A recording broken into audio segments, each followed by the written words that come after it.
Hello friend, स्वागत है आपका एनक्यू स्टडी यूट्यूब चैनल पर। सक्षमता परीक्षा के दूसरे चरण से संबंधित जीके जीएस का अगला सेट लेकर के आए हैं, जिसमें हम लोग एक एक महत्वपूर्ण प्रश्न को देखेंगे जो कि भारतीय राष्ट्रीय आंदोलन, भूगोल, नागरिक सभी से संबंधित प्रश्न होंगे। तो आइए बिना स्क्रीन पर पहला नंबर प्रश्न है जो कि जीके से संबंधित है कि डांडिया कहाँ का प्रसिद्ध नृत्य है। सही जवाब के रूप में कौन सा राज्य जाना जाएगा? तो यह अधिकांश हम सभी जानते हैं कि डांडिया जो लोक नृत्य है, फेमस लोक नृत्य है, वह भारत के सबसे पश्चिमी राज्य गुजरात का लोक नृत्य है। अर्थात इसका ऑप्शन नंबर ए सबसे करेक्ट आंसर के रूप में उत्तर जाना जाएगा।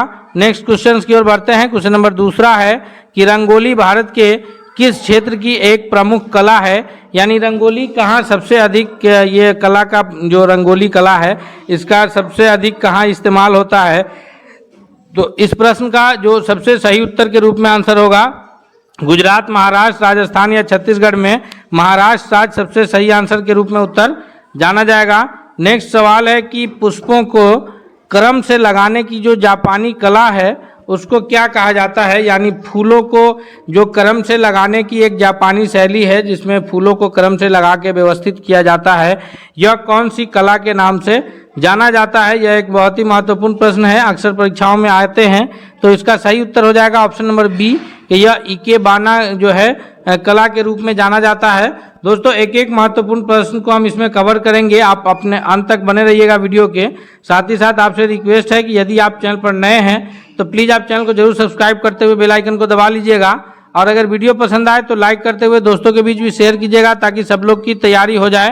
क्वेश्चन है चौथा कि लोक नृत्य वैशाख बिहू कहाँ की प्रचलित नृत्य है। इसमें जो इस वीडियो के बाद आपको हम उम्मीद करते हैं कि लोक नृत्य से संबंधित एक भी प्रश्न नहीं छूटेंगे। तो ये जो बिहू है, लोक नृत्य वैशाखी के मौसम में मनाया जाने वाला त्यौहार है। आज ये फसल के रूप में भी ये त्यौहार मनाया जाता है, फसल जब कटता है उस समय भी, तो इसलिए इसको बैसाखी बिहू के नाम से भी जाना जाता है। यह असम राज्य का प्रमुख लोक नृत्य है। ऑप्शन नंबर ए इसका सबसे सही जवाब होगा। नेक्स्ट सवाल है कि राजस्थान का प्रमुख लोक नृत्य कौन सा है।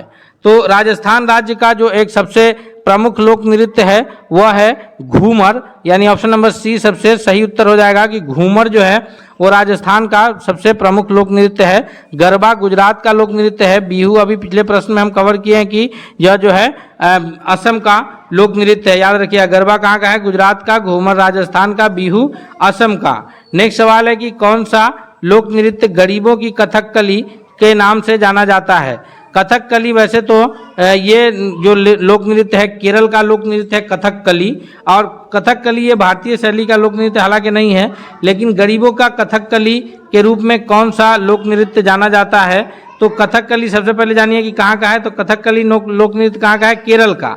और जो गरीबों की लोक नृत्य के नाम से जाना जाता है वह है ओटन तुल्लन, यानी ऑप्शन नंबर बी इसका सबसे सही उत्तर होगा कि ओटन तुल्लन ये भी केरल का ही लोक नृत्य है, लेकिन इसको गरीबों के कथकली के नाम से जानते हैं। नेक्स्ट सवाल है, 7वां नंबर प्रश्न है हमारे स्क्रीन पर कि निम्नलिखित में से कौन सा लोक जनजातीय नृत्य कर्नाटक से संबंधित है। तो यानी कर्नाटक राज्य का इसमें से कौन सा लोक नृत्य है। तो कर्नाटक का जो लोक नृत्य है वो यक्षगान के नाम से जाना जाएगा, यानी ऑप्शन नंबर ए इसका सबसे सही जवाब होगा। क्वेश्चन है कि निम्नलिखित में से कौन एक महिला प्रधान नृत्य है। निम्नलिखित में से कौन एक महिला प्रधान नृत्य है। तो इसका जो सबसे सही जवाब होगा 8वां नंबर क्वेश्चन का कि जो महिला प्रधान नृत्य है यह है गिद्धा, यानी ऑप्शन नंबर सी इसका सबसे सही उत्तर के रूप में आंसर जाना जाएगा। सवाल 9वां है कि लोक नृत्य और राज्यों के युग्मों में कौन सा एक सुमेलित नहीं है।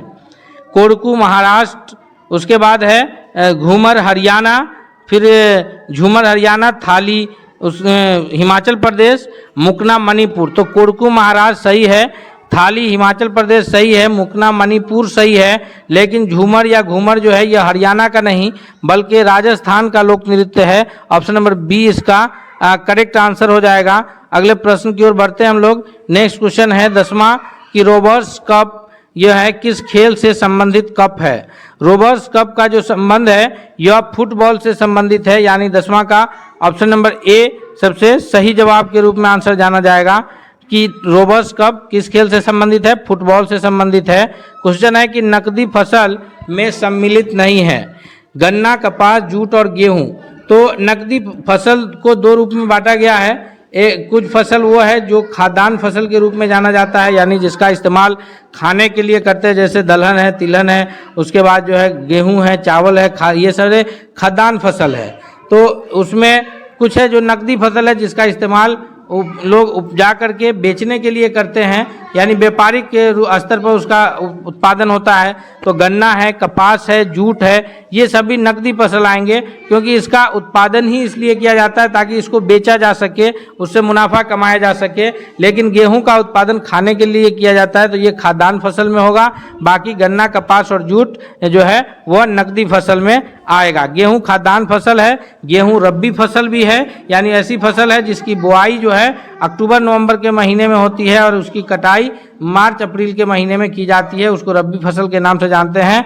और कुछ खरीफ फसल है, जैसे अभी जो है मौसम मई जून का महीना, जुलाई, ये खरीफ फसल के बोने का मौसम है, और अक्टूबर नवंबर का जो महीना होगा वो खरीफ फसल के काटने का मौसम होगा। अगला सवाल है कि हरित क्रांति का अर्थ क्या है? हरित क्रांति की जो शुरुआत की गई थी वो खाद्यान्न फसल के उत्पादन को बढ़ाने के लिए किया गया था, यानी गेहूं, चावल इत्यादि जो फसलें हैं इसको बढ़ाने के लिए हरित क्रांति का ये किया गया। यानी इसका जो सही जवाब हो जाएगा 12वां नंबर प्रश्न का दोस्तों, कि कृषि की आधुनिक विधियों का उपयोग करते हुए, इसका जो सही जवाब हो जाएगा वो ऑप्शन नंबर डी होगा कि कृषि के आधुनिक विधियों का उपयोग कर प्रति एकड़ फसल की उपज को बढ़ाने के लिए हरित क्रांति का ये किया गया था। अगला सवाल है कि भारत में रेशम का सबसे अधिक उत्पादन करने वाला राज्य कौन सा है? तो भारत में जो रेशम का सबसे अधिक उत्पादन करने वाला राज्य है वह कर्नाटक एक नंबर पर जाना जाता है। ऑप्शन नंबर ए सबसे सही जवाब के रूप में आंसर जाना जाएगा। और जो बिहार की अगर बात की जाए कि बिहार में रेशम के उत्पादन में जो अग्रणी जिला है वह है बिहार का भागलपुर जिला, और पूरे भारत में कर्नाटक राज्य जो है वह एक नंबर पर है। अगले सवाल की ओर बढ़ते हैं। 14वां नंबर प्रश्न है कि रेशम के उत्पादन हेतु व्यापारिक स्तर पर जो रेशम के कीड़ों का पाला जाना है यह किस नाम से जाना जाता है? यानी रेशम कीट का पालन को किस नाम से जानते हैं? तो इस 14वां नंबर प्रश्न का जो सही जवाब हो जाएगा कि सेरीकल्चर के नाम से जाना जाता है। रेशम के कीट का व्यापारिक स्तर पर पालन सेरीकल्चर कहलाता है। अगले सवाल की ओर बढ़ते हैं। सवाल है 15 कि नीली क्रांति यानी ब्लू रिवॉल्यूशन या नीली क्रांति यह किस चीज के उत्पादन को बढ़ाने के लिए था? तो इसका सही जवाब होगा कि मत्स्य के उत्पादन को, यानी मछली के उत्पादन को बढ़ाने के लिए जो है नीली क्रांति लाया गया था, यानी ब्लू रिवॉल्यूशन लाया गया था। अगला है कि गुलाबी क्रांति किससे संबंधित है? गुलाबी क्रांति से किस फसल के उत्पादन को बढ़ाया गया था? तो इस 16वां नंबर प्रश्न का ये सही जवाब होगा कि झींगा मछली के उत्पादन के लिए जो है गुलाबी क्रांति का लाया गया था, यानी ऑप्शन नंबर इसका बी सही जवाब होगा। अगले सवाल की ओर बढ़ते हैं हम लोग। नेक्स्ट सवाल है कि गलत युग्म को पहचानिए कि कौन फसल कहाँ की है? तो चाय जो है यह असम का है, सही युग्म है। मूंगफली बिहार का गलत है। नारियल केरल से, गन्ना उत्तर प्रदेश में सर्वाधिक उत्पादन होता है, सही युग्म है। तो जो गलत युग्म है वो ऑप्शन नंबर बी हो जाएगा कि मूंगफली जो है वो बिहार में नहीं बल्कि मूंगफली महाराष्ट्र में सबसे अधिक उपजाया जाता है। बिहार में अगर बात की जाएगी तो बिहार में जूट का उत्पादन होता है, और ये क्योंकि ये सारे जो है नकदी फसल की श्रेणी में आते हैं तो बिहार में जूट का उत्पादन इसमें से होता है। चाय असम में, मूंगफली महाराष्ट्र में, बिहार में जूट, नारियल केरल, गन्ना उत्तर प्रदेश। अगला प्रश्न है कि इंडियन स्टैंडर्ड टाइम और ग्रीनविच टाइम में कितना समय का अंतर है? तो जो इंडियन स्टैंडर्ड टाइम है और जो ग्रीनविच का समय है उसमें जो अंतराल है इसका सही जवाब होगा 18वां नंबर प्रश्न का कि 5 घंटा 30 मिनट का, क्योंकि हमारे भारत का जो मानक देशांतर है वो 82.5 डिग्री पूर्वी देशांतर है। तो 82.5 डिग्री पूर्वी देशांतर है, तो पूर्वी देशांतर होगा तो समय आगे होगा, पश्चिमी देशांतर होता तो समय पीछे होता। तो चूंकि 82.5 डिग्री पूर्वी देशांतर है और 1 डिग्री देशांतर को पार करने में लगभग 15 मिनट का समय लगता है, तो इस हिसाब से अगर कैलकुलेशन किया जाए तो 4 मिनट का समय लगता है, यानी 1 घंटा में 15 डिग्री देशांतर पार होता है। एक देशांतर को 4 मिनट और इस हिसाब से 1 घंटा में 15 डिग्री देशांतर, तो 82.5 डिग्री देशांतर में यानी 5 घंटा 30 मिनट का लगभग समय लगेगा। सवाल है 19वां कि पटकाई बूम, नागा पर्वत और लुसाई हिल भारत के किस भूभाग में स्थित है। तो ये सारे जो पर्वत है, पटकाई बूम, नागा पर्वत, ये सभी भारत के पूर्वोत्तर राज्य में स्थित है। ऑप्शन नंबर सी इसका सबसे सही जवाब हो जाएगा। 20वां प्रश्न है कि खानवा घाघरा का युद्ध जो है यह किस मुगल शासक ने लड़ा था। तो भारत में मुगल सत्ता का जो नींव है वह 1526 ईस्वी में बाबर ने पानीपत की प्रथम लड़ाई में इब्राहिम लोदी को हरा करके डाला था। यानी इसका जो सही जवाब हो जाएगा कि बाबर के द्वारा खानवा और घाघरा का युद्ध लड़ा गया था। बाबर ने ही पानीपत का प्रथम युद्ध लड़ा और मुगल शासन की नींव डाली और उसने ही खानवा तथा घाघरा का युद्ध लड़ा था। अगला सवाल है कि चौसा का युद्ध किसके किसके बीच हुआ था। तो चौसा का जो युद्ध है यह हुमायूं और शेर शाह सूरी के बीच हुआ। उसमें हुमायूं की हार हुई थी और शेर शाह सूरी ने सूरी वंश की स्थापना किया था। ऑप्शन नंबर डी सबसे सही जवाब है। अगला है कि तराइन का प्रथम युद्ध जो 1191 ईस्वी में हुआ, यह किसके किसके बीच हुआ था। तो तराइन का जो प्रथम युद्ध है जो 1191 ईस्वी में हुआ है, यह मोहम्मद गोरी और पृथ्वीराज तृतीय के बीच हुआ और यह युद्ध में पृथ्वीराज की विजय हुई, मोहम्मद गोरी हारा गया। उसके बाद फिर तराइन का द्वितीय युद्ध 1 साल के बाद 1192 ईस्वी में होता है। उसमें मोहम्मद गोरी विजय प्राप्त करता है, यानी 22वां का ऑप्शन नंबर बी सबसे सही जवाब है। नेक्स्ट सवाल है कि विधवा पुनर्विवाह जो ये था, विडो का जो रीमैरेज है, विडो रीमैरेज एक्ट यानी विधवा पुनर्विवाह कानून कब पारित हुआ। तो यह राजा राम मोहन राय के प्रयास से 1856 ईस्वी में लॉर्ड विलियम बेंटिंक के द्वारा पारित किया गया था। ऑप्शन नंबर बी इसका करेक्ट आंसर हो जाएगा। क्वेश्चन नंबर 24 है कि कुतुब मीनार के पास स्थित लौह स्तंभ किस राजा ने बनवाया था। तो लौह स्तंभ का जो निर्माण है यह चंद्रगुप्त द्वितीय के द्वारा किया गया था, यानी ऑप्शन नंबर ए सही जवाब होगा। क्वेश्चन नंबर 25 है कि स्वामी दयानंद सरस्वती ने किस समाज की स्थापना की थी। तो स्वामी दयानंद सरस्वती के द्वारा ब्रह्म समाज की स्थापना तो राजा राम मोहन राय किए हैं और स्वामी दयानंद सरस्वती ने आर्य समाज की स्थापना किए हैं। ऑप्शन नंबर बी इसका सबसे सही जवाब होगा। भारत में प्रथम बहुउद्देशीय नदी घाटी परियोजना का निर्माण निम्न में से किस नदी पर किया गया था। तो भारत की जो प्रथम बहुउद्देशीय नदी घाटी परियोजना है, इसका निर्माण जो है सबसे जो किया गया था वो है दामोदर नदी पर। ऑप्शन नंबर सी जो है 26वां नंबर क्वेश्चन के लिए सबसे करेक्ट आंसर के रूप में जाना जाएगा। नेक्स्ट क्वेश्चन की ओर बढ़ते हैं। क्वेश्चन नंबर 27 है कि भारत में सर्वाधिक वर्षा प्राप्त करने वाला स्थान कौन है। यानी भारत में सबसे अधिक जो वर्षा है वो किस स्थान पर होती है। तो हम लोग अगर इसका आकलन करें कि भारत में वर्षा का, हम लोग के क्षेत्र में जो भारत में वर्षा होती है बिहार क्षेत्र में, यहाँ जो है ये वर्षा मानसूनी वर्षा होती है और जो सबसे अधिक वर्षा जो भारत में होती है वो मासिन राम जो कि मेघालय राज्य में स्थित है, यानी ऑप्शन नंबर ए जो है करेक्ट आंसर होगा। भारत में सर्वाधिक वर्षा इसी स्थान पर होती है मासिन राम में, जो स्थित कहाँ है तो भारत के मेघालय राज्य में स्थित है। नेक्स्ट क्वेश्चन की ओर बढ़ते हैं। अगला क्वेश्चन कौन सा है, क्वेश्चन नंबर 28 है कि भारत में सर्वाधिक महत्वपूर्ण मिट्टी कौन सी है। तो सबसे अधिक मिट्टी जो भारत के भूभाग पर विस्तृत है, फैली हुई है, वह काली लाल लैटेराइट नहीं बल्कि जलोढ़ मिट्टी है, यानी ऑप्शन नंबर डी जो है 28वां नंबर क्वेश्चन का करेक्ट आंसर है। जलोढ़ मिट्टी 2 प्रकार का होता है, पुराने जलोढ़ को कहा जाता है नवीन जलोढ़ खादर, पुराने जलोढ़ को बांगर कहा जाता है। खादर और बांगर के नाम से जानते हैं, ये नवीन जलोढ़ खादर, पुराना जलोढ़ बांगर कहलाता है। नेक्स्ट क्वेश्चन है कि सिंधु घाटी सभ्यता के लोग किसकी पूजा करते थे। जी, सिंधु घाटी सभ्यता के लोग जो है वो पशुपतिनाथ की पूजा करते थे, ब्रह्मा की पूजा करते थे, विष्णु की पूजा करते थे या फिर इंद्र भगवान की पूजा करते थे।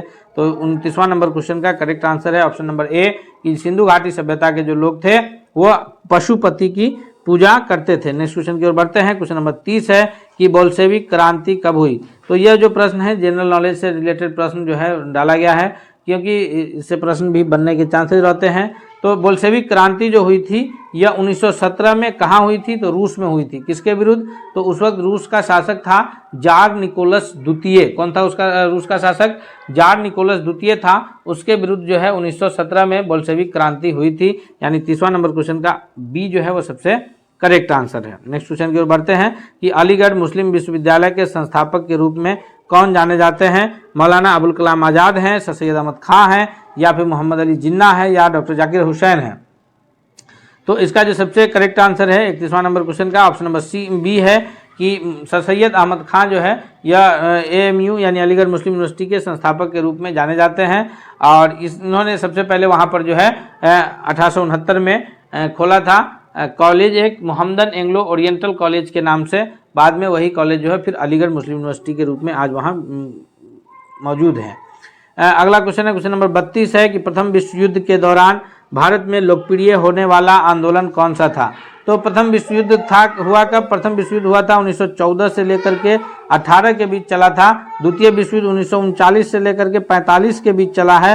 तो प्रथम विश्व युद्ध के समय जो है आंदोलन जो चला था भारत में, ये आंदोलन कौन सा था, तो उस वक्त जो आंदोलन चला था वो होम रूल लीग आंदोलन था। 1916-17 में यह चला था प्रमुख रूप से। और इसको जो है मुख्य रूप से कौन कौन मिलकर चलाए थे, तो इस आंदोलन को जो है चलाने में एनी बेसेंट और फिर जो है बाल गंगाधर तिलक का नाम आता है। नेक्स्ट क्वेश्चन की ओर बढ़ते हैं। क्वेश्चन नंबर 33 है। इससे पहले हम एक बार आपसे फिर रिक्वेस्ट करते हैं कि अगर आप चैनल पर नए हैं तो जरूर सब्सक्राइब कर लीजिए दोस्तों, और वीडियो पसंद आ रहा है तो लाइक करते हुए दोस्तों के बीच भी शेयर कीजिए ताकि सभी लोग इससे फ़ायदा उठा सके। 33वां नंबर क्वेश्चन है कि भारतीय संगीत का आदि ग्रंथ कौन सा है। भारतीय संगीत का जो सबसे पुराना ग्रंथ है वो 4 वेदों में से एक वेद है। कौन कौन सा वेद है, तो सबसे प्राचीन वेद है ऋग्वेद, फिर यजुर्वेद, सामवेद, अथर्ववेद। तो उसमें से जो संगीत का जो आदि ग्रंथ है वो सामवेद है। यानी 33वां नंबर क्वेश्चन का correct answer option number A के रूप में जाना जाएगा। नेक्स्ट क्वेश्चन है 34 कि किस देवता के लिए ऋग्वेद में पुरंदर शब्द का प्रयोग किया गया है। 34वां नंबर क्वेश्चन का जो करेक्ट आंसर है वह है ऑप्शन नंबर बी, यानी इंद्र देवता के लिए जो है ऋग्वेद में पुरंदर शब्द का प्रयोग किया गया है। नेक्स्ट क्वेश्चन है 35 है कि निम्नलिखित में से कौन संविधान सभा के राज्य मामलों में समिति के अध्यक्ष थे। राज्य मामलों में जो समिति के अध्यक्ष थे, संविधान सभा के संचालन समिति के अध्यक्ष तो डॉक्टर राजेंद्र प्रसाद थे। वहीं जो है ये मसौदा समिति के अध्यक्ष भीमराव अंबेडकर थे। लेकिन राज्य मामलों में जो समिति के अध्यक्ष थे वो हमारे प्रथम प्रधानमंत्री पंडित जवाहरलाल नेहरू जी थे। नेक्स्ट क्वेश्चन की ओर बढ़ते हैं, देखते हैं अगला प्रश्न क्या है। क्वेश्चन नंबर 36 है कि भारत के संविधान को स्वीकार करने के लिए निम्न में से कौन सी प्रक्रिया अपनाई गई। तो इसका जो सबसे सही जवाब है कि इसे तब स्वीकार किया गया जब इस पर संविधान सभा के सदस्यों का हस्ताक्षर तथा अध्यक्ष के हस्ताक्षर हो गए, या फिर इसे गवर्नर जनरल को उसकी सहमति के लिए सौंप दिया गया, या इसे स्वीकार किया गया जब अंतरिम सरकार ने अनुमोदित कर दिया, या इसे अनुमोदन के लिए जनता को सौंप दिया गया। तो करेक्ट आंसर जो है वो ऑप्शन नंबर ए के रूप में जाना जाएगा कि इसे तब स्वीकार किया गया जब जो है इसका option number A correct answer होगा कि इसे तब स्वीकार किया गया जब सभी सदस्यों तथा अध्यक्ष के हस्ताक्षर इस पर हो गए। नेक्स्ट क्वेश्चन है क्वेश्चन नंबर 37 है कि बैंकों का राष्ट्रीयकरण कब हुआ था। जितने भी बैंक थे उनका राष्ट्रीयकरण जो हुआ है वह 1969 में हुआ है। इसका सबसे सही जवाब जो है 37वां नंबर क्वेश्चन का ऑप्शन नंबर बी है कि 19 जुलाई 1969 को सभी बैंकों का राष्ट्रीयकरण हुआ था। क्वेश्चन नंबर 38 है कि मंदिर निर्माण की कला का जन्म सर्वप्रथम कब हुआ। मंदिर निर्माण की कला का जो जन्म है वह मौर्यों के काल में हुआ, गुप्तों के काल में, या फिर कुषाण के काल में, या सैंधव काल में। तो 38वां नंबर क्वेश्चन का जो सही उत्तर है ऑप्शन नंबर बी है गुप्त काल। गुप्त काल को जो है वो सुनहरा दौर के रूप में जाना जाता है। बी जो है सबसे सही जवाब है। नेक्स्ट क्वेश्चन की ओर बढ़ते हैं। क्वेश्चन नंबर 39 है कि चंद्रगुप्त द्वितीय ने किस विजय की खुशी में चांदी के विशेष सिक्के जारी किए थे। तो चंद्रगुप्त द्वितीय के द्वारा जो है चांदी के जो विशेष सिक्के जारी किए गए थे, इस ऑप्शंस में से जो सबसे सही जवाब होगा वो कौन सा होगा। तो इसका 38वां नंबर प्रश्न का जो सबसे सही उत्तर है वो है ऑप्शन नंबर बी कि हुनों को परास्त करने के बाद जो है चंद्रगुप्त मौर्य के द्वारा चांदी के विशेष सिक्के जारी किए गए थे। नेक्स्ट क्वेश्चन है 40 है कि फाहियान जो कि फू कोकी की रचना की है और ह्वेनसांग ने सी यू की रचना किए हैं। ये दो चीनी यात्री है जो शिक्षा प्राप्त करने के लिए बिहार आए थे। तो इन्होंने फाहियान की जो पुस्तक है फूको की वो उसकी किसका विवरण उसमें मौजूद है। तो फूको की जो फाहियान के द्वारा रचित पुस्तक है उसमें बौद्ध राज्यों का विवरण है या गौतम बुद्ध के उपदेश को लिखा गया है या बौद्ध मंदिर को या फिर बौद्ध धर्म के सिद्धांत को। तो ऑप्शन नंबर ए के रूप में जो है करेक्ट आंसर है कि उसमें जो है बौद्ध धर्म के सिद्धांत को लिखा गया है। इस प्रकार हम लोग जो है 40 महत्वपूर्ण प्रश्न जो है अलग अलग टॉपिक से किए हैं। नोबेल पुरस्कार अल्फ्रेड नोबेल के नाम से शुरू हुआ जिन्होंने खोज की थी, यानी नोबेल पुरस्कार अल्फ्रेड नोबेल के नाम से जो मिलता है तो इन्होंने किस चीज़ की खोज की थी। तो अल्फ्रेड नोबेल के द्वारा जो खोजा गया है वह डायनामाइट, यानी डायनामाइट के आविष्कारक के रूप में अल्फ्रेड नोबेल जाने जाते हैं। ऑप्शन नंबर डी सबसे सही जवाब होगा। अगले प्रश्न की ओर बढ़ते हैं, देखते हैं अगला प्रश्न कौन सा है। तो क्वेश्चन नंबर दूसरा है कि एक्सरे की खोज किसने किया था, एक्सरे की आविष्कारक कौन है। तो एक्सरे जो आज के डेट में मेडिकल साइंस का एक अहम ये है, किसी भी फ्रैक्चर की जांच के लिए जो है एक्सरे कराया जा रहा है। तो एक्सरे के जो आविष्कारक हैं जिन्होंने एक्सरे की खोज किया है वह है रॉन्टजन, यानी ऑप्शन नंबर बी इसका करेक्ट आंसर होगा। जब यह प्रैक्टिस लैब में ये कर रहे थे तो इन्हें एक ऐसी किरण मिली जो कि अपारदर्शी वस्तुओं को भी पार कर जा रही थी। तो इन्हें समझ में नहीं आया कि यह कौन सी प्रकाश की किरण है जो अपारदर्शी वस्तु को भी पार कर जा रहा है। तो इन्होंने उस किरण का नाम एक्स किरण रख दिया और आज भी वही किरण का नाम एक्सरे है, रॉन्टजन जो है। तो ये एक्सरे का काम क्या है कि अपारदर्शी वस्तु को पार कर जाता है, इसीलिए हमारे शरीर के किसी भी अंग में अगर कोई फ्रैक्चर होता है तो आसानी से एक्सरे के जरिए पता लगाया जा सकता है, जिसकी खोज रॉन्टजन महोदय के द्वारा किया गया है। अगला प्रश्न है, क्वेश्चन नंबर तीसरा है कि इलेक्ट्रॉन सूक्ष्मदर्शी का आविष्कार किसने किया था, यानी इलेक्ट्रॉन माइक्रोस्कोप के आविष्कारक के रूप में कौन जाने जाते हैं। नोल और रुस्का है, रॉबर्ट कोच है, लीवेनहॉक है या फिर सीपी स्वानसन है। तो इसका सबसे जो सही जवाब होगा तीसरा नंबर प्रश्न का ऑप्शन नंबर ए के रूप में जाना जाएगा कि नोल और रुस्का जो है ये इलेक्ट्रॉन सूक्ष्मदर्शी के आविष्कारक के रूप में जाने जाएंगे। नेक्स्ट क्वेश्चन है, क्वेश्चन नंबर 4 है कि निम्नलिखित में से कौन सा युग्म सही सुमेलित नहीं है, यानी जेम्स वाट के द्वारा वाष्प इंजन का आविष्कार किया गया है, सही है। जेएल वेयर्ड के द्वारा टेलीफोन है, एजी वेल यानी अलेक्जेंडर ग्राहम बेल के द्वारा टेलीफोन जो कि सही है, और फिर जेएल वेयर्ड के द्वारा जो है टेलीविज़न है जो कि सही है। अगर गलत सुमेलित देखा जाए तो जे पार्किंसन के द्वारा पेंसिलिन जो कि गलत है, इसलिए चूंकि सही सुमेलित नहीं पूछा जा रहा है option number D correct answer के रूप में जाना जाएगा। अगला प्रश्न है, क्वेश्चन नंबर 5 है कि कंप्यूटर के जनक समझे जाते हैं, यानी कंप्यूटर का आविष्कार कौन किए हैं। तो इसके लिए जो सबसे सही जवाब है 5वां नंबर प्रश्न के लिए वह है Charles Babbage, option number A सही उत्तर होगा। दोस्तों हम एक एक महत्वपूर्ण प्रश्न को इसमें कवर करेंगे, इसलिए आपसे रिक्वेस्ट है कि आप अगर हमारे चैनल पर नए हैं तो जरूर सब्सक्राइब कर लीजिएगा और वीडियो पसंद आ रहा है तो लाइक करते हुए दोस्तों के बीच भी शेयर कीजिएगा। चलते हैं अगले प्रश्न की ओर। 6 नंबर प्रश्न है कि मंडाना लोक कला शैली का संबंध किस भारतीय राज्य से है, यानी जो मंडाना लोक कला है 6 नंबर प्रश्न का सबसे करेक्ट आंसर क्या होगा। तो यह लोक कला जो है राजस्थान राज्य का है, यानी ऑप्शन नंबर ए इस प्रश्न का सबसे करेक्ट आंसर है। नेक्स्ट क्वेश्चन की ओर बढ़ते हैं, क्वेश्चन नंबर 7 है कि अर्जुन पुरस्कार किस क्षेत्र में उत्कृष्टता के लिए प्रदान किया जाता है, यानी अर्जुन पुरस्कार किस क्षेत्र में दिया जाने वाला पुरस्कार है। तो अर्जुन पुरस्कार जो है वह खेल कूद के क्षेत्र में दिया जाने वाला सबसे महत्वपूर्ण पुरस्कार है, ऑप्शन नंबर सी जो है वह करेक्ट आंसर होगा 7वां के लिए।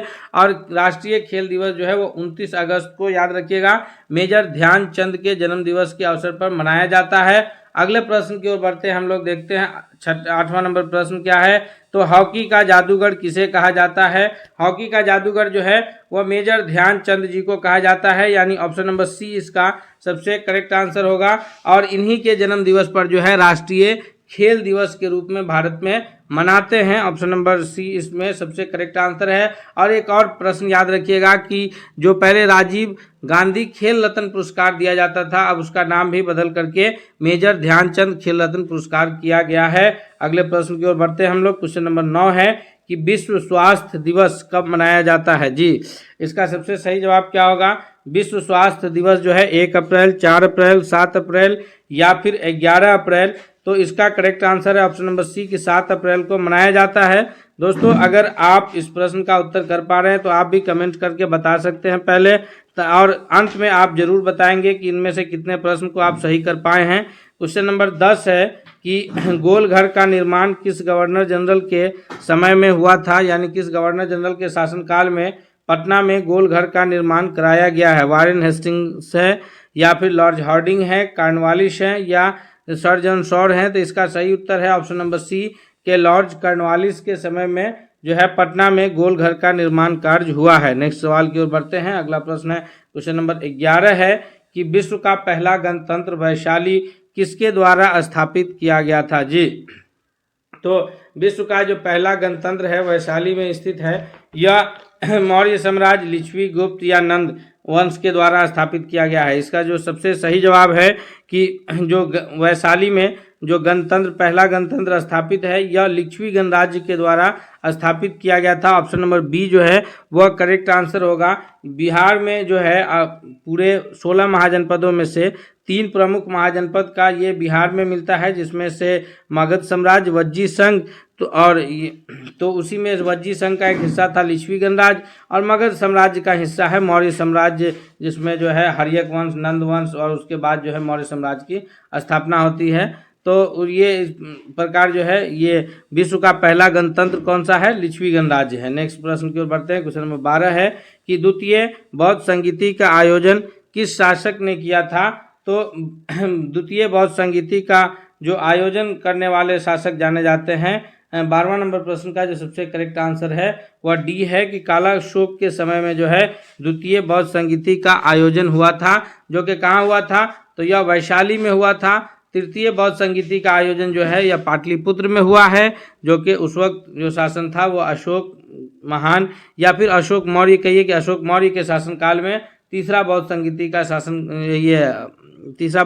का आयोजन पाटलिपुत्र में हुआ है। और कनिष्क के समय में जो है चौथे बौद्ध संगीति का आयोजन पाटलिपुत्र में हुआ है, कुंडलवन कश्मीर में हुआ है। चौथे बौद्ध संगीति का आयोजन कहाँ हुआ है, तो वह कुंडलवन कश्मीर में हुआ है। अगले प्रश्न की ओर बढ़ते हैं। क्वेश्चन नंबर 13 है कि महावीर जैन की मृत्यु निम्नलिखित में से किस नगर में हुई है। यानी महावीर स्वामी को जो कि जैन धर्म के 24वें तीर्थंकर और 24वें और अंतिम तीर्थंकर कहिए हैं, उनकी जो महापरिनिर्वाण है या मृत्यु है यह किस शहर में हुआ है। तो इसका जो सबसे करेक्ट आंसर है वह है 13वां का ऑप्शन नंबर सी के पावापुरी में हुआ है। अगले प्रश्न की ओर बढ़ते हैं हम लोग। नेक्स्ट क्वेश्चन देखते हैं। क्वेश्चन नंबर 14 है कि शहीद दिवस किस दिन मनाया जाता है। शहीद दिवस जो है वह 30 जनवरी, 13 फरवरी, 15 मार्च या फिर 22 अगस्त को मनाया जाता है। तो शहीद दिवस राष्ट्रपिता महात्मा गांधी जी के शहादत पर जो है प्रत्येक वर्ष 30 जनवरी को मनाया जाता है, क्योंकि 30 जनवरी 1948 को नाथूराम गोडसे के द्वारा जो है महात्मा गांधी की हत्या कर दी गई थी, उन्हें शहीद कर दिया गया था। और उन्हीं के शहादत दिवस पर प्रत्येक वर्ष भारत में शहीद दिवस के रूप में मनाया जाता है। अगले प्रश्न की ओर बढ़ते हैं। नेक्स्ट क्वेश्चन है क्वेश्चन नंबर 15 है कि देश का एकमात्र किस राज्य की राजभाषा अंग्रेजी है। अलग अलग राज्यों की राजभाषा जो है अलग अलग है पूरे, तो जिस प्रकार बिहार की राजभाषा हिंदी है और द्वितीय राजभाषा बिहार की उर्दू है, उसी प्रकार अपने देश के किस राज्य की राजभाषा अंग्रेजी है। वह एकमात्र ऐसा राज्य है जिसकी राजभाषा अंग्रेजी है, वह राज्य नागालैंड, सिक्किम, मणिपुर और मिजोरम में कौन सा है। तो इसका सही उत्तर है ऑप्शन नंबर ए कि वह राज्य जो है नागालैंड है, जिसकी राजभाषा हिंदी नहीं अंग्रेजी है। याद रखेंगे हम लोग ताकि कोई भी प्रश्न छूटे नहीं। अगला प्रश्न है क्वेश्चन नंबर 16 है कि नालंदा विश्वविद्यालय के संस्थापक महोदय कौन थे। तो नालंदा विश्वविद्यालय के संस्थापक महोदय की अगर बात किया जाए तो यह गुप्त वंश के शासक कुमारगुप्त प्रथम है, यानी ऑप्शन नंबर बी इसका सबसे करेक्ट आंसर होगा। नालंदा विश्वविद्यालय की स्थापना कुमारगुप्त प्रथम के द्वारा किया गया था, और जो इसे नालंदा विश्वविद्यालय को बर्बाद किया गया, नुकसान किया गया, वो बख्तियार खिलजी के द्वारा किया गया था, याद रखिएगा। और समुद्रगुप्त जो है वो उन्हें भारत का नेपोलियन के नाम से जाना जाता है, याद रखेंगे हम लोग। अगले प्रश्न की ओर बढ़ते हैं। क्वेश्चन नंबर 17 है कि सांची का स्तूप किस शासक ने बनवाया था। सांची का स्तूप जो है वो बिंबिसार है, हर्षवर्धन है या फिर पुष्यमित्र है या अशोक है। तो इसका सबसे करेक्ट आंसर होगा कि सांची का स्तूप जो है वह अशोक महान के द्वारा बनवाया गया था। ऑप्शन नंबर डी इसका सबसे करेक्ट आंसर होगा। अगले प्रश्न की ओर बढ़ते हैं। नेक्स्ट क्वेश्चन है क्वेश्चन नंबर 18 है कि बौद्ध धर्म के प्रचार के लिए अशोक ने किसे श्रीलंका भेजा था। तो चूंकि अशोक जो है कलिंग के युद्ध के बाद अशोक ने अपना धर्म अपना परिवर्तन किया। आजीवक संप्रदाय के मानने वाले थे, लेकिन बाद में इन्होंने जो है बौद्ध भिक्षु के रूप में दीक्षित हुए। तो बौद्ध धर्म अपनाने के बाद जो है ये अशोक ने अपनी धम्म की नीति अपनाई और उसके पश्चात अपनी बेटी संघमित्रा और पुत्र महेंद्र दोनों को जो है बौद्ध धर्म के प्रचार प्रसार के लिए श्रीलंका भेजे थे। यानी महेंद्र और संघमित्रा दोनों, ऑप्शन नंबर डी जो है इसका करेक्ट आंसर हो जाएगा। महेंद्र इनके पुत्र हैं और संघमित्रा इनकी पुत्री हैं। नेक्स्ट सवाल है, क्वेश्चन नंबर 19 है कि चंद्रगुप्त मौर्य ने अपने अंतिम दिनों में किस धर्म के अनुयायी बन गए थे। तो चंद्रगुप्त मौर्य जो है अपने मौर्य साम्राज्य के संस्थापक हैं, जो नंद वंश के स्थान पर उन्हें हरा करके कौटिल्य के मदद से मौर्य साम्राज्य की स्थापना किए थे। लेकिन अपने अंतिम समय में जो है वो जैन अनुयायी हो गए थे और वो जो है जैन मुनि के साथ श्रवण बेलगोला जो कि कर्नाटक राज्य में स्थित है वहाँ चले गए थे। यानी अपने अंतिम दिनों में जो चंद्रगुप्त मौर्य जो है वह जैन धर्म के अनुयायी हो गए थे। 19वां का ऑप्शन नंबर ए सबसे सही जवाब है। नेक्स्ट सवाल है, क्वेश्चन नंबर 20 है कि निम्नलिखित में कौन प्रार्थना समाज से संबंधित नहीं है। यानी प्रार्थना समाज से संबंधित नहीं है। महादेव गोविंद रनाडे जी हैं, या जिन्हें याद रखिएगा महादेव गोविंद रनाडे जी को जो है ये महाराष्ट्र का सुकरात भी कहा जाता है, याद रखेंगे हम लोग। उसके अगला कुछ है कि ज्योतिबा फूले हैं, या एनजी चंदावरकर है, या फिर आरजी भंडाकर है। तो इसका करेक्ट आंसर है 20वां नंबर प्रश्न का ऑप्शन नंबर बी की ज्योतिबा फूले जो है वो प्रार्थना समाज से संबंधित नहीं है। क्वेश्चन नंबर 21 है कि रिहंद बांध किस राज्य में स्थित है।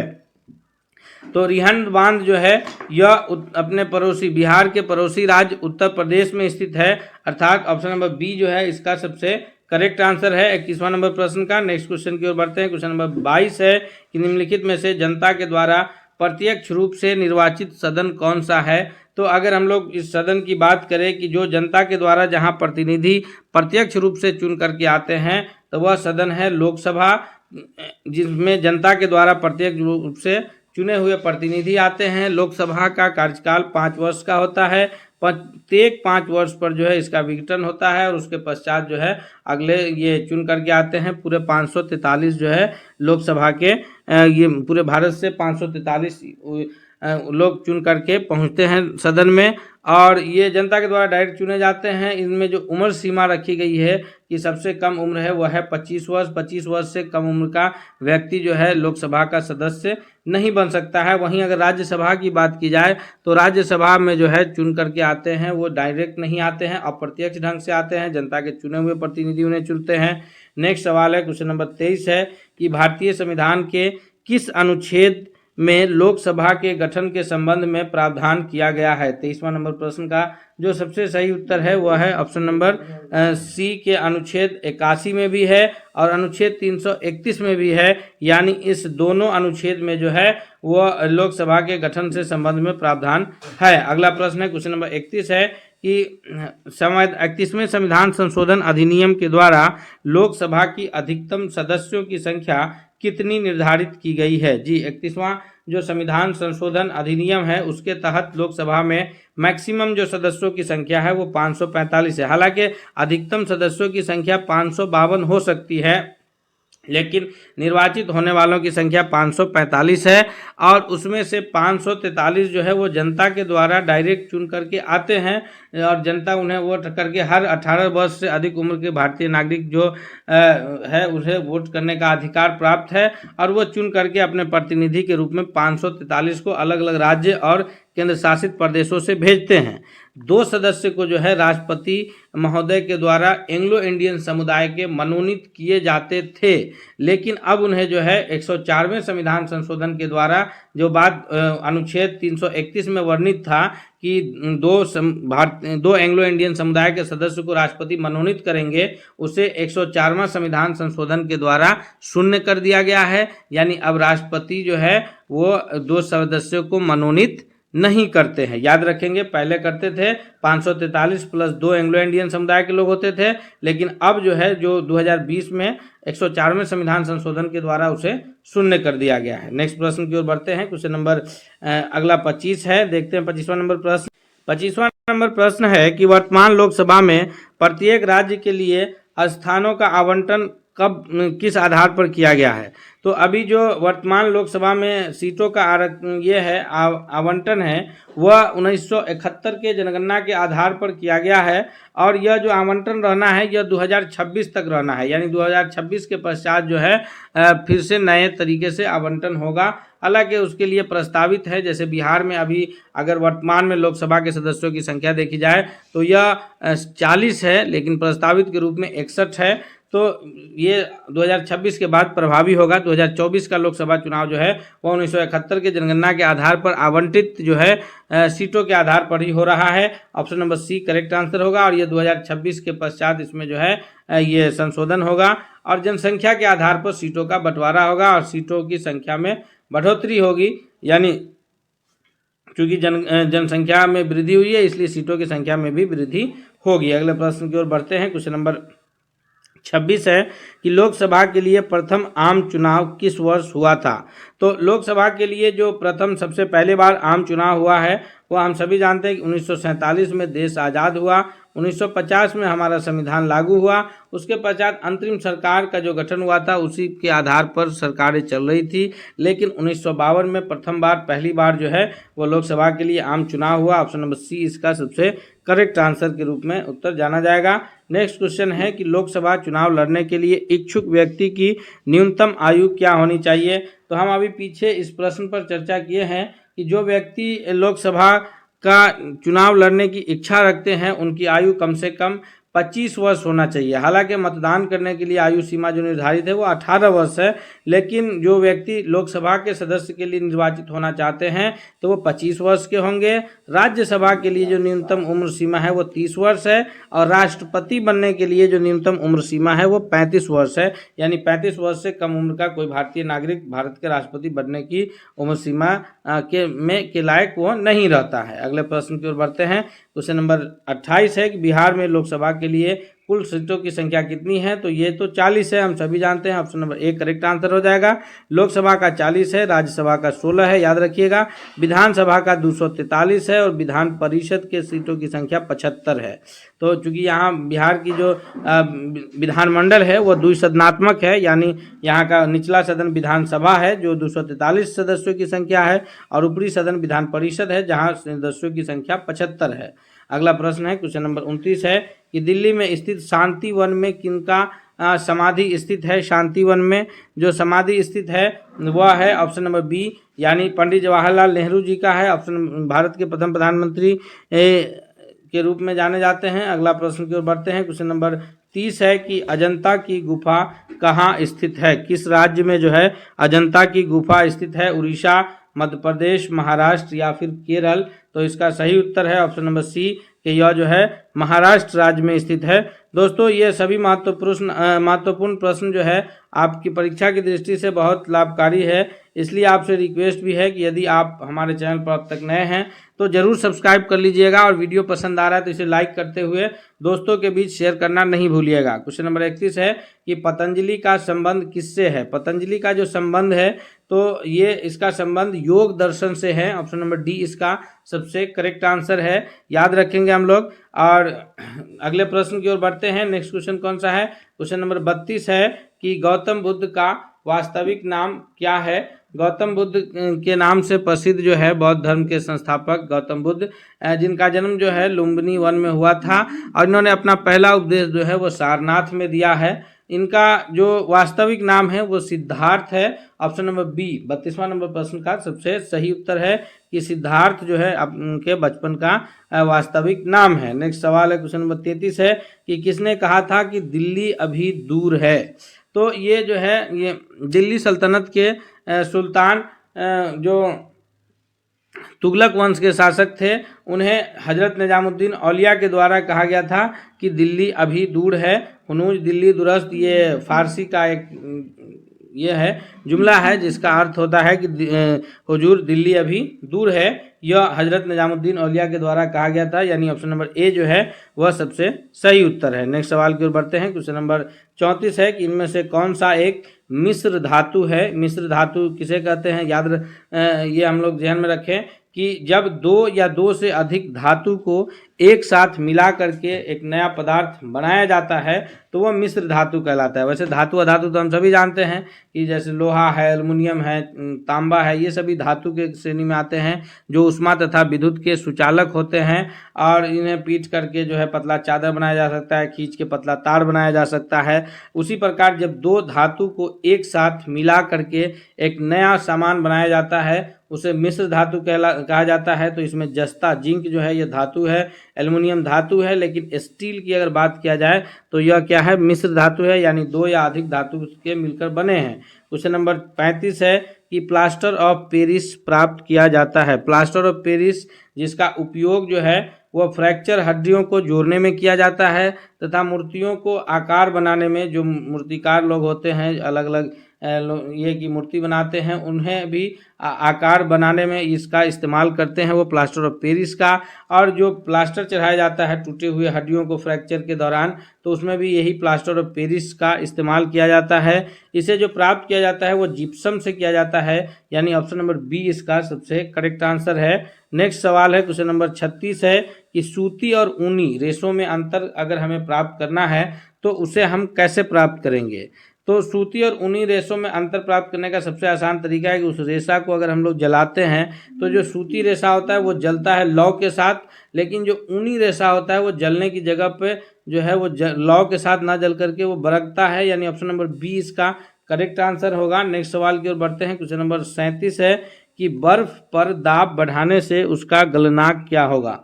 तो बर्फ का यदि अगर हम लोग दाब बढ़ाते हैं, बर्फ पे प्रेशर बढ़ाते हैं तो उसका गलनांक कम होता जाता है, यानी वो गल करके पिघल के द्रव ठोस अवस्था से पानी बन जाता है, द्रव अवस्था में आ जाता है। ऑप्शन नंबर ए इसका सबसे करेक्ट आंसर है। नेक्स्ट सवाल है क्वेश्चन नंबर 38 है कि संतरे में कौन सा विटामिन अधिक पाया जाता है। तो संतरा है, नींबू है या कोई भी खट्टा फल है, उन सभी में जो है विटामिन पाया जाता है वो विटामिन सी पाया जाता है।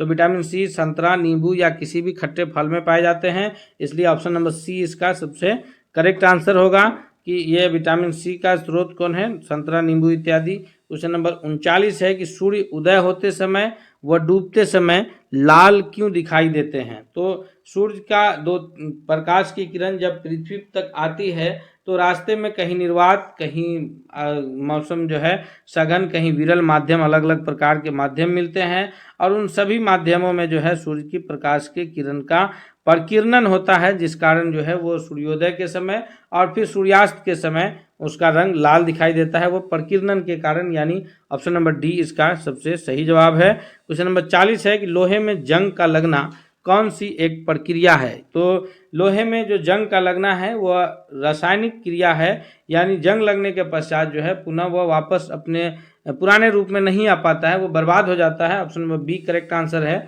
दो प्रकार के परिवर्तन होते हैं, एक भौतिक परिवर्तन और एक रासायनिक परिवर्तन। तो भौतिक में क्या है कि जब अगर कोई चीज़ में बदलाव आता है तो फिर वह वापस अपने पुराने स्टेज में आ जाता है, वो भौतिक परिवर्तन है। जैसे रबर है तो उसे जो है खींच करके लंबा कर दिया जाता है, छोड़ने पर बाहरी बल जैसे उसे हटाते हैं वो पुनः अपने पुराने ये में वापस आ जाता है।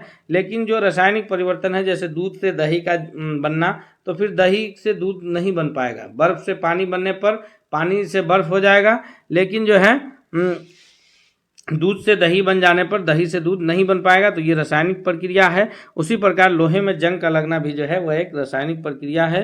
दोस्तों इस प्रकार हम लोग जो है 40 प्रश्नों को इस सेट में कंप्लीट किए हैं, जो कि आपके आने वाली परीक्षा की दृष्टि से बहुत ही लाभकारी साबित होगा। इसलिए आपसे रिक्वेस्ट है फिर एक बार चलते चलते कि अगर आप चैनल पर नए हैं तो जरूर सब्सक्राइब करके बेल आइकन को दबा लीजिएगा। साथ ही अगर यह वीडियो पसंद आ रहा है तो इसे लाइक करते हुए दोस्तों के बीच भी शेयर करना नहीं भूलिएगा। मिलते हैं अगले सेट के साथ, तब तक के लिए धन्यवाद।